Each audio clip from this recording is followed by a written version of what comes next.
శ్రీ గురుభ్యో నమః. శ్రీ మహాగణాధిపతయే నమః. స్వర్గారోహణ సోపానాం మహాపుణ్యతరంగిణీం అధికాం సర్వతీర్థానాం కృష్ణవేణీ నమోస్తుతే.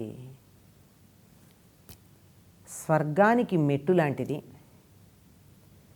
మహాపుణ్యప్రదమైన నదీ స్వరూపమైనది, తీర్థాలన్నింటిలోకి అధికమైనది అయిన కృష్ణవేణి నదికి నమస్కారం.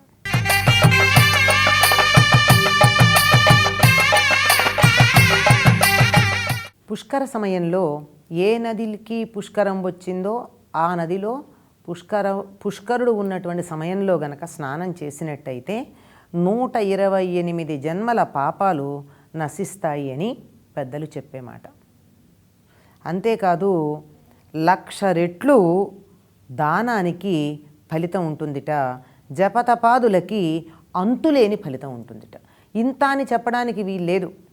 దానం ₹1 దానం చేస్తే 1,00,000 రూపాయల దానం చేసినంతటి ఫలితం పుష్కర సమయంలో దానం చేస్తే లభిస్తుంది. అలాగే జపం కానీ తపం కానీ చేస్తే ఇంత అంత అని చెప్పడానికి, దానం అయితే కనీసం 1,00,000 రెట్లు, జపం చేస్తే ఒక్కసారి రామ అంటే ఏమో ఎన్నిసార్లు అన్నట్టో చెప్పలేం, లెక్క పెట్టడానికి వీల్లేనంత. అటువంటి మామూలుగా ఏ నదికైనా పుష్కర సమయం వచ్చినప్పుడు చేస్తే ఫలితం ఉంటే, కృష్ణానదికి మాత్రం ఏమిటిట అంటే కృష్ణవేణి పుష్కర స్నానం వల్ల పంచమ మహాపాతకాలు పోతాయట. పాపాలకి పాతకాలకి తేడా ఉంది. పాపాలంటే ఏదో పరిహారం చేసుకుంటే కొంతలో కొంత తగ్గేవి. పాతకం అంటే ఏం చేసినా పోదు, తల్లకిందులుగా తపస్సు చేసినా పోదు, అనుభవించవలసినది. అటువంటి పంచమహాపాతకాలు ఏవైతే ఉన్నాయో, అవి ఆ 5 మహాపాతకాలు ఏవైతే ఉన్నాయో అవి కూడా పోగొట్టగలిగినటువంటి శక్తి సామర్థ్యాలు కృష్ణవేణి పుష్కర స్నానానికి ఉన్నాయి అని పెద్దలు చెప్పే మాట. ఈ పుష్కర స్నానం చేయడం వెళ్ళిపోయి గబగబా నదిలో మునిగేయడం కాదు. ఈ స్నానం అఘమర్షణ స్నానంగా చెయ్యాలి సంకల్పం చెప్పుకుని అన్నాం. ఎలా చెయ్యాలి అంటే దానికి ప్రాతకాల స్నానం ఉత్తమం అన్నారు. అంటే సూర్యోదయానికి కాస్త ముందు కానీ, సూర్యోదయం అవుతూ ఉండగా కానీ, అర్ధరాత్రో కాదు, సూర్యోదయ సమయంలోనే చేసినటువంటి స్నానం. ఎందుకంటే సూర్యుడు తూర్పున ఉదయిస్తూ ఉన్నప్పుడు అక్కడ స్నానం చేసి సూర్యుడికి అర్ఘ్యం ఇస్తే దానివల్ల అత్యధికమైనటువంటి ఫలితం ఉంటుంది కనుక ఆ సమయంలో చేయడం ఉత్తమోత్తమం. కాస్త మధ్యాహ్నం చేసామనుకోండి, అంటే పొద్దెక్కిన కొద్దీ దాంట్లో ఉన్న శ్రేష్టత తగ్గుతూ తగ్గుతూ తగ్గుతూ వచ్చేది మధ్యమంగా ఉంటుంది. అపరాహ్నం అంటే మధ్యాహ్నం దాటిన తర్వాత ఏదైతే ఉందో అప్పుడు స్నానం చేస్తే అధమంట. దీన్ని బట్టి ఆలోచించండి, రాత్రి చేస్తే ఎంత ఉంటుందో ఫలితం. పెద్దగా ఎవరూ ఏమీ చెప్పక్కర్లేదు, 1-2 చెప్తే మూడోది మనమే ఊహించుకోగలం. తెలివితేటలకి తక్కువేం లేదు కదా. ఉదయం శ్రేష్టం, మధ్యాహ్నం మధ్యమం, మధ్యాహ్నం దాటిన తర్వాత, అపరాహ్నం దాటిన తర్వాత, అంటే పొద్దు తిరగడం మొదలుపెట్టిన తర్వాత, అంటే ఈ రోజుల్లో చెప్పాలంటే 12-12:30 గంటలు దాటిన తర్వాత అధమం అన్నారు. అదే మరి సాయంకాలమో రాత్రి అయితే ఎలా ఉంటుంది చెప్పండి. మన ఊహకే వదిలేస్తారు పెద్దలు, అన్నీ చెప్పరు. అలాంటి స్నానం చేయడానికి ఎక్కువ ఫలితం ఉండాలి అంటేట ముందు రోజు ఉపవసించాలి. అంటే ఉపవసించడం అంటే మనకు కొన్ని నియమాలు ఉన్నాయి.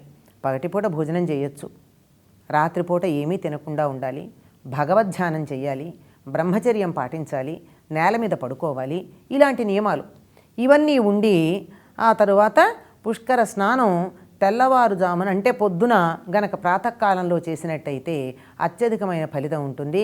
ఇంకా పూర్వులు ఏం చేసేవారంటే పురుషులు శిరోముండనం చేయించుకునేవారు, అంటే జుట్టు తీయించుకునేవారు.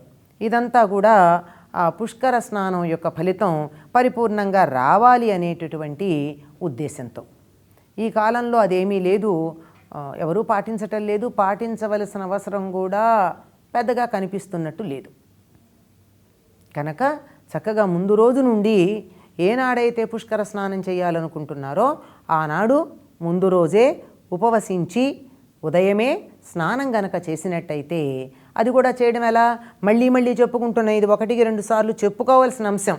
ఏమిటి అంటే శరీరానికి ఉన్న మాలిన్యాలన్నీ ఇంటి దగ్గరే వదిలించుకుని, అంటే మేము పుష్కరాలకి వెళ్ళామండి, మాకు ఇల్లు లేదు, మేము ఎక్కడి నుంచో వెళ్ళాము అంటే మనకి చక్కగా నిర్వాహకులు నదీ తీరాన స్నానం చేయడానికి గదులు మొదలైన ఏర్పాటు చేస్తున్నారు. అన్నీ అక్కడ నిర్వర్తించుకోవాలి. అలా నిర్వర్తించుకుని అప్పుడు శుచిగా వెళ్ళి నదికి నమస్కరించి, అమ్మా నీకు నమస్కారం చేస్తున్నాను అని చెప్పుకుని ఆ తరువాత వెళ్ళి నదిలో అఘమర్షణ స్నానం సంకల్పం చెప్పుకుని చేయవలసినటువంటి అవసరం ఉంది. అలా గనక చేసినట్టయితే ఎన్ని జన్మల నుండో చేసినటువంటి, పుట్టినప్పటి నుంచి చేసినటువంటి పాపాలన్నీ కూడా నశిస్తాయి అని మనకి పెద్దలు చెప్పినటువంటి మాట. ఇది మనకి రాను రాను జ్ఞానం మరింత అందుబాటులోకి వచ్చేటప్పటికీ వెర్రితలలు వేసేటటువంటి పద్ధతి కూడా ఉంది.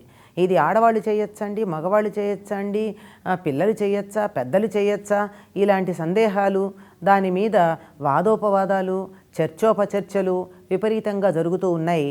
అందుకని పెద్దలు చెప్పిన మాట ఒకటి చెప్తే నిర్ణయం విజ్ఞులైనటువంటి వారు వాళ్లే చేసుకోవచ్చు. ఏమిటి అంటే, జన్మ ప్రభృతి యత్తాపం స్త్రీయా పురుషేణ వా పుష్కరే స్నానమాత్రస్య సర్వమేవ ప్రణశ్యతి. జన్మ ప్రభృతి, పుట్టినప్పటి నుంచి ఏ ఏ దోషాలు, తాపాలు, తాపం దేనివల్ల వస్తుంది? దోషం వల్లే వస్తుంది. ఇవన్నీ ఏవైతే ఉన్నాయో అవెవరికి? స్త్రీయావా పురుషేణవా, స్త్రీలు కానీ పురుషులు కానీ, స్త్రీల వల్ల కానీ పురుషుల వల్ల కానీ ఏవైతే ఉన్నాయో అవన్నీ పుష్కర స్నానమాత్రస్య, పుష్కరలో స్నానం చేసినటువంటి, అంటే పుష్కర స్నానం చేసినంత మాత్రం చేత సర్వమేవ ప్రణశ్యతి, అన్నీ నశిస్తాయి అని మనకి పెద్దలు చెప్పినటువంటి మాట. కనుక ఎవరు చేయొచ్చు ఎవరు చేయకూడదు అనే మీమాంస చర్చ అనవసరమైనటువంటి విషయంగా చెప్పచ్చు. అయితే ఇక్కడ ఒక్క మాట మాత్రం పెద్దలు చెప్తూ ఉంటారు. ఏమిటి అంటే, భార్యాభర్తలు గనక స్నానం చేయడానికి వెళ్ళినట్టయితే కొంగులు ముడి వేసుకుని ఇద్దరూ కలిసి ఒకేసారి ముమ్మారు సంకల్పాధికాలు చెప్పుకోవడం పూర్తయిన తర్వాత కలిసి మునిగి 3 మునకలు వేసి లేవాలి అని చెప్తారు. దీనివల్ల ఎక్కువ ఫలితం ఉంటుంది.